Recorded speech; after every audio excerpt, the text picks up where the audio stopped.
प्रिय लोकांनो, तुम्ही कसे आहात?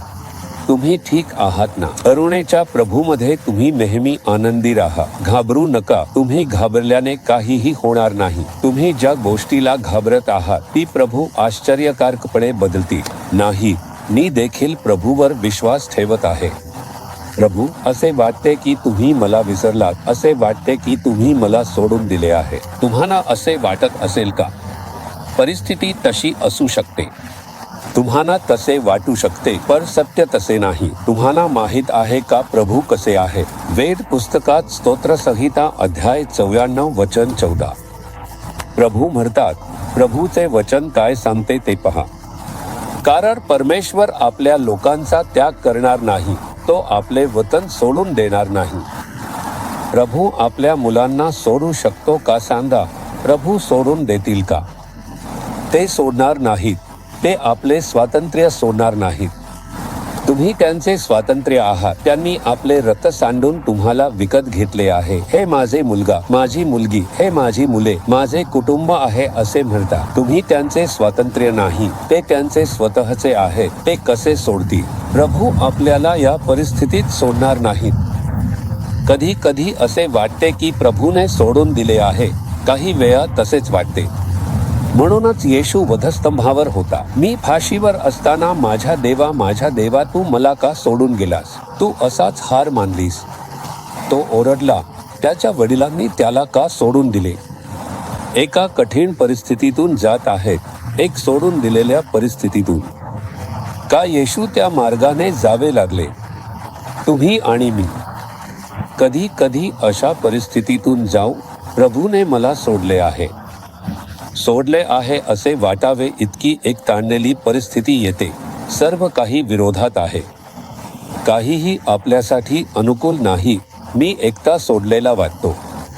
सर्व विश्वासू लोक पळून गेले आहेत अशी परिस्थिती. तेव्हा प्रभू मला सोडले आहे असे वाटेल, नाही का? प्रत्यक्षात ते सोडलेले नाही.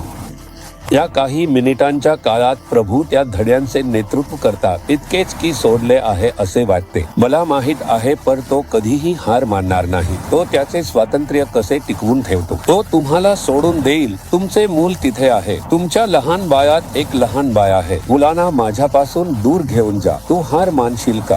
कधी कधी त्या मुलाला खेळ दाखवण्यासाठी तुम्ही लपून बसाल.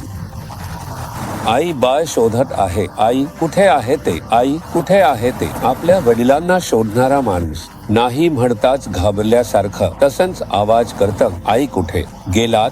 बाबा कुठे गेलात म्हणतं. लपून बसून लक्ष ठेवतं. बाळा, तू सध्या कसा आहेस? तुम्हाला काही गोष्टी घडताना दिसतात. मुलं धैर्याने म्हणतात, बाबा इथे येणार नाही. आई घरातच आहे. तुम्ही इथेच आहात हे मला माहित आहे. मी घाबरणार नाही असं काही मुलं म्हणतात. काही मुलं मात्र हात सोडून एकटीच जातात आणि घाबरतात. तेव्हा अचानक धावत येऊन रडताच मिठीत घेतात. मी इथेच आहे, घाबरू नका. त्याचप्रमाणे काही वेळा देव आपल्याला एकटे सोडतात. तो बघेल तू कसा आहेस.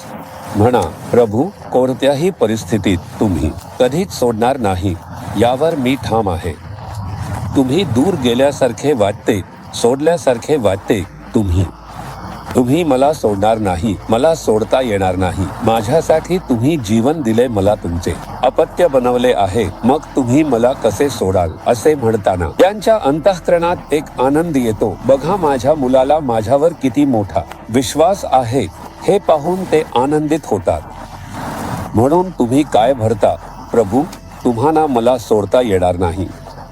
मी तुमच्या स्वातंत्र्याला सोडून दिल्यासारखी परिस्थिती मला तुमच्यामुळे विसरू शकत नाही. मी तुमचा मुलगा आहे ना. तुम्ही मला रक्त सांडून किंमत देऊन खरेदी केले आहे. तुम्हाला मला विसरता येणार नाही. मला सोडता येणार नाही. विरह होऊ शकत नाही. तसेच सांगा प्रभू, तसेच आनंद. आणि तुम्हाला मिठी मारून चुंबन देईल.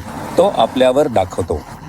रे तेव्हाच आपल्याला कळेल. तुम्ही सांगता का? तुम्ही सांगून बघा. कधी कधी मला असे वाटते प्रभू की मी तुमच्या सोबत आहे असे एक अनुभव नाही, पण तुम्ही माझ्या सोबतच आहात. तुम्ही मला सोडून जाऊ शकत नाही. मला वचन दिले आहे, तुम्ही नेहमीच माझ्या सोबतच आहात. असे म्हणताना तो आनंदित होईल. तुम्ही सांगता का तोंड उघडून? सांगा प्रभू, तुम्ही मला सोडू शकत नाही, मला सोडून जाऊ शकत नाही, माझ्या सोबतच आहात, तुम्ही मला सोडणार नाही, लाजिरवाणे सोडणार नाही. मी त्यावर विश्वास ठेवतो.